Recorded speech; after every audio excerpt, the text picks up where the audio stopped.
The director behind some of TV's biggest hits is telling all in his new book. James Burrows, I should say, has been in the business for 50 years and is sharing some showbiz secrets. First up, Laverne and Shirley. I don't know why when my eyes were looking at the prompter, I thought that was South Park. If you don't look directly at it, looks like I was Kenny. like, what? Oh my God. Laverne and Shirley. James says there was tension between Penny Marshall and Cindy Williams from the get-go. Cindy felt the show was too Penny heavy and reportedly counted her lines, which led to the entire writing staff being fired. Oh. Wow, that's a move, huh? Whoa, Next, Taxi. Apparently, Tony Danza was known as I had to double check this, rascal. I thought it said something else when I was first reading it. 2022, everybody. On the soundstage, stealing the security guard's golf cart as well as Fonzie's motorcycle from the Happy Days set. I feel like that tracks. I like that. Yeah, that's a good story. Tracks, I stole that motorcycle once or twice. So before becoming famous, the cast of Friends was flown to Vegas for a bonding trip, and James gave the couple $100, or gave them all a couple $100 to gamble with. So get this, John Cryer was almost cast as Chandler Bing, but FedEx ruined his shot. Apparently, John taped an audition while in London and had it rushed overnight to LA, but the carrier lost the package and producers never saw it. That is for the best. It is for the best. I think that guy could have played that, though. Yeah, no. He could have played that, John. But I don't know. Everything worked out for a reason. His 2.5 Men, that's where he lived. That's true. That's true. And he was excellent there. I think that was divine intervention. Could this be a better intervention? I'm doing Chandler. That was good. It got lost in the mail, unfortunately. Yeah, it did.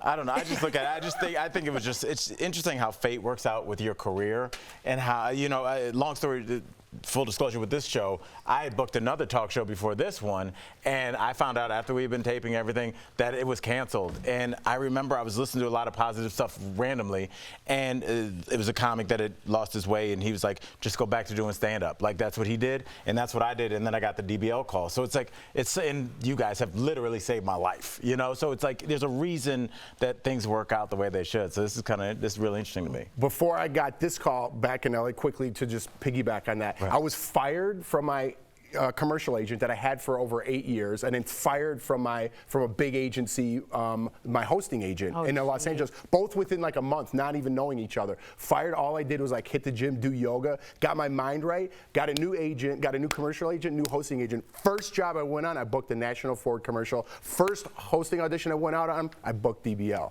Wow. So instead of like crawling crazy. under a rock and be like, my life's over because I just got fired twice. Yeah. Wow. You got to turn your mind around. Yeah. Rejection can be an opening Everything to something happens for a else. reason, That's exactly right. I'm literally back in the same building that I was in 2009, down the hallway. Okay, like who would have thought that Denver would have a national talk show, That's and that true. I would move to California and move back here, only to fly out to LA and audition. My third audition was DBL, and they were like, yeah, we're doing this in Denver. I was like, oh, okay, well, I'm just going to go back home where I lived 5 minutes down the street at that point. All y'all had to move everything. I was right Yeah, here. we did. I was like, I know the lay of the land, y'all. Erica, you tell that story, you leave out the best part. You leave out the best part every time, and that's that it was a 2-day audition and you booked a hotel room for 2 days because you put your mind, you put your mind there. I did. And that's a big. And she booked hair and makeup for both days. Am I right? I booked everything before I got the call that I was actually invited to the audition. That's manifestation. I was like, no, they gonna invite me. It's gonna happen. I was gonna be in LA whether I was just down the street from the audition or attending it. Full makeup outside the audition. Exactly. And we're out of time, but they actually booked Tori Schaefer for this show, and they accidentally called Tori Schulman, but now she's on the show. I know, but Tori Schaefer will be here Monday. Tori Schaefer is great, though. She's great. She's got her own. Breaking. You know, they tagged us when you were not asked to be in, and I hid in the bathroom so they wouldn't tag me. Oh, when they tell were you cutting didn't people? get it, yeah. Oh, wow, there you go. Oh, no one knows what you just said. Okay. That's a great story, and you still. Yeah, didn't tell it right.